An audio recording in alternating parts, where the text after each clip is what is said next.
Dernière nouvelle du FC Barcelone, une semaine riche en événements. Hansi Flick a transmis à Deco une liste de joueurs transférables, comprenant des noms attendus, mais aussi une décision qui a surpris tout le monde. Parallèlement, Aitana Bonmati a été sacrée meilleure joueuse au monde, consolidant son statut de légende. De son côté, Lamine Yamal continue de marquer l'histoire, bien que des inquiétudes se confirment concernant sa récente blessure. En outre, un facteur inattendu pourrait rapprocher Barcelone de Luis Diaz. Enfin, le club officialise une nouvelle signature prometteuse. Avant de plonger dans les détails, pensez à vous abonner à la chaîne, à laisser un like et à activer la cloche pour ne rien manquer de l'actualité du FC Barcelone. Les alarmes ont une nouvelle fois sonné à Barcelone. Lamine Yamal, la jeune étoile montante du football mondial, souffre d'une blessure au ligament péronien antérieur. Lors du match contre le Ghana, un tacle violent l'a contraint à quitter le terrain prématurément. Malgré une tentative courageuse de continuer, la douleur est rapidement devenue insupportable, obligeant l'équipe médicale à intervenir. Le verdict est tombé, une absence estimée entre 3 et 4 semaines. Ce diagnostic représente un coup dur pour le Barça, déjà en proie à des défis stratégiques en cette période décisive de la saison. Cette blessure n'est pas sans rappeler celle de novembre dernier, qui avait également écarté Yamal des terrains pendant près de 3 semaines. Ce type de blessure soulève des inquiétudes sur la gestion de la charge physique imposée aux jeunes joueurs. Lamine Yamal, bien qu'extrêmement talentueux, n'a que 17 ans et porte déjà une pression immense sur ses épaules. Son calendrier chargé entre les matchs de club et les engagements internationaux pourrait avoir contribué à cette rechute. Son absence sera particulièrement ressentie lors de rencontres cruciales à venir. En Liga, le Barça affrontera l'Atlético de Madrid, un rival direct pour les premières places du championnat. En Copa del Rey, l'équipe devra se passer de lui face à Barbastro, un match piège qui nécessite la créativité et l'agilité de Yamal. Enfin, sa participation à la Supercoupe d'Espagne est fortement compromise, privant le Barça d'un atout majeur. Cependant, malgré cette blessure, Lamine Yamal continue de briller sur la scène internationale. Il a récemment été inclus dans l'équipe type FIFA eBest, devenant ainsi le plus jeune joueur de l'histoire à recevoir cet honneur. Ses performances exceptionnelles cette saison, passes décisives millimétrées, buts spectaculaires et vision de jeu impressionnante, illustrent pourquoi il est considéré comme l'un des talents les plus prometteurs de sa génération. Formé à la Masia, Lamine Yamal incarne à la fois l'avenir du Barça et celui du football mondial. Son retour en pleine forme est non seulement attendu avec impatience par les fans, mais aussi essentiel pour une équipe en quête de succès. Parlons de la reine incontestée du football mondial, Aitana Bonmati. Elle a une nouvelle fois marqué l'histoire en étant élue meilleure joueuse du monde lors des FIFA Best Awards 2024, pour la 2e année consécutive. Cette distinction, fruit d'un talent hors pair et d'un travail acharné, place la milieu de terrain espagnole au sommet du football mondial. À seulement 26 ans, elle s'impose comme l'une des figures les plus emblématiques de sa génération. Cette saison, Aitana a tout simplement dominé.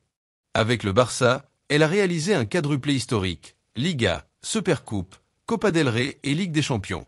Dans chacune de ces compétitions, elle a été un pilier incontournable de l'équipe, assurant des performances régulières et impressionnantes. Que ce soit par ses passes millimétrées, son contrôle exceptionnel du ballon ou sa capacité à marquer dans des moments décisifs, Aitana s'est imposée comme une véritable chef d'orchestre sur le terrain. Son rôle avec l'équipe nationale espagnole est tout aussi remarquable. Après avoir contribué à la victoire historique en Coupe du Monde en 2023, Aitana a mené l'Espagne à un nouveau titre cette saison, remportant la Ligue des Nations. Non seulement elle a été la meilleure joueuse de la compétition, mais elle a également renforcé son statut de leader. Sa vision de jeu, sa capacité à dicter le rythme des matchs et son sang-froid dans les moments cruciaux font d'elle une joueuse unique. Outre ses prouesses sportives, Aitana Bonmati continue de briller au-delà des terrains. Elle a récemment ajouté à son palmarès le prestigieux prix Lauréat, récompensant sa contribution exceptionnelle au football. Véritable modèle pour des milliers de jeunes filles à travers le monde, Aitana représente l'excellence, la persévérance et l'humilité. Formée à la Masia, elle incarne l'essence du FC Barcelone et l'esprit culé. Ses exploits actuels ne sont qu'une partie de l'histoire qu'elle écrit chaque jour. Une légende vivante qui, malgré ses succès, ne cesse de repousser ses limites.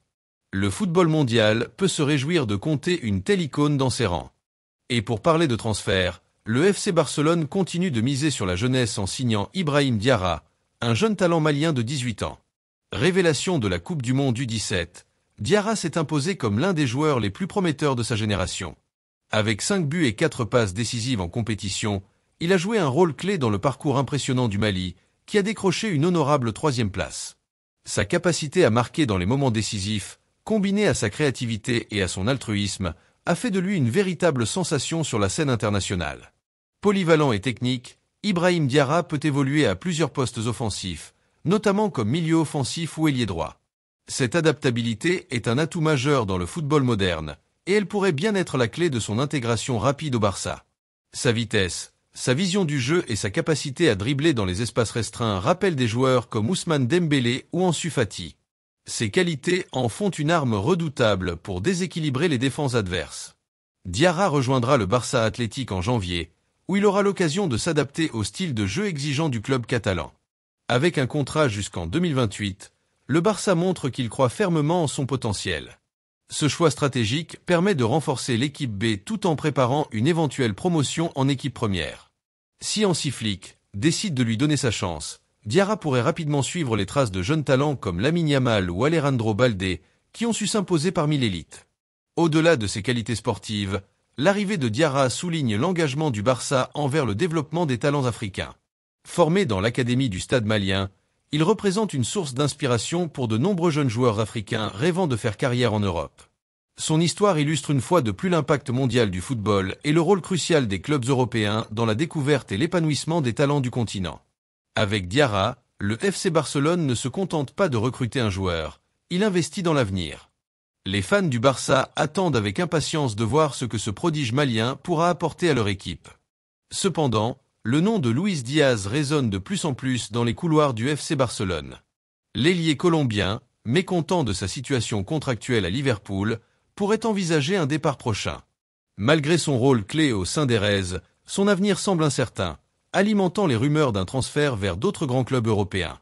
À 26 ans, Diaz est dans la pleine force de l'âge et s'est imposé comme l'un des meilleurs ailiers du monde.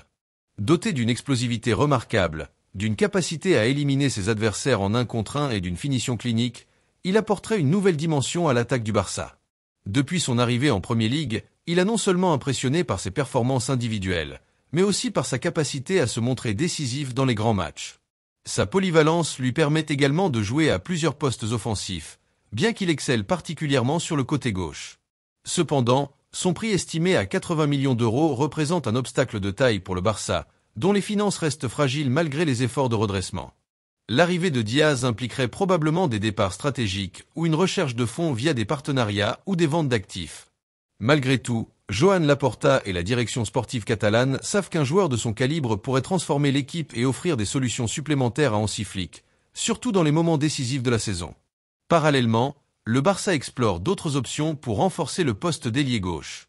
Rafael Leao, star portugaise de l'AC Milan, et Kvisha Kvaratskhelia, sensation géorgienne du Napoli, figurent également sur la liste des cibles potentielles. Leao séduit par sa puissance et son habileté à pénétrer les défenses, tandis que Kvaratskhelia impressionne par sa créativité et sa vision du jeu. Ces 2 joueurs, bien que très coûteux eux aussi, sont des alternatives sérieuses si les négociations pour Luis Diaz échouent. Quoi qu'il en soit, la priorité du Barça reste claire, renforcer ses ailes pour retrouver son éclat offensif d'antan. Luis Diaz incarne cette ambition, et son arrivée pourrait marquer un tournant dans le projet Blaugrana. Et enfin, Hansi Flick et Deco préparent le mercato d'hiver. Le FC Barcelone se prépare à un mercato d'hiver agité sous la direction de Hansi Flick et de Deco, son directeur sportif. Ensemble, ils ont dressé une liste de joueurs transférables, incluant des noms qui surprennent, mais qui révèlent une stratégie claire, optimiser l'effectif pour répondre aux besoins tactiques et financiers du club. Parmi ces joueurs figurent Ansu Fati, Frenkie de Jong, Andreas Christensen et Pablo Torre. Ansu Fati, considéré il y a peu comme l'héritier naturel de Lionel Messi, Ansu Fati peine aujourd'hui à retrouver son meilleur niveau. Plusieurs blessures ont freiné sa progression, limitant son impact sur le terrain. Malgré son potentiel immense et son statut de joueur formé à la Masia, Hansi Flick semble peu convaincu par sa capacité à s'imposer dans son système. Un départ pourrait permettre au Barça de récupérer une somme significative, essentielle pour financer d'éventuels renforts hivernaux. Certains clubs anglais, comme Tottenham ou Brighton, auraient déjà manifesté leur intérêt. Frenkie de Jong, bien qu'il soit l'un des milieux de terrain les plus talentueux de sa génération, le Néerlandais n'a pas réussi à s'adapter pleinement au style de jeu imposé par Flick. Sa vision du jeu et sa capacité à conserver le ballon sont indéniables, Mais le manque de verticalité et d'agressivité dans son jeu pose problème. Le vendre pourrait libérer des fonds pour recruter un milieu plus dynamique et adapté aux exigences tactiques de l'équipe. Manchester United et le Bayern Munich surveillent de près sa situation. Andreas Christensen, solide défensivement lorsqu'il est en forme, le Danois est néanmoins trop souvent indisponible en raison de blessures récurrentes.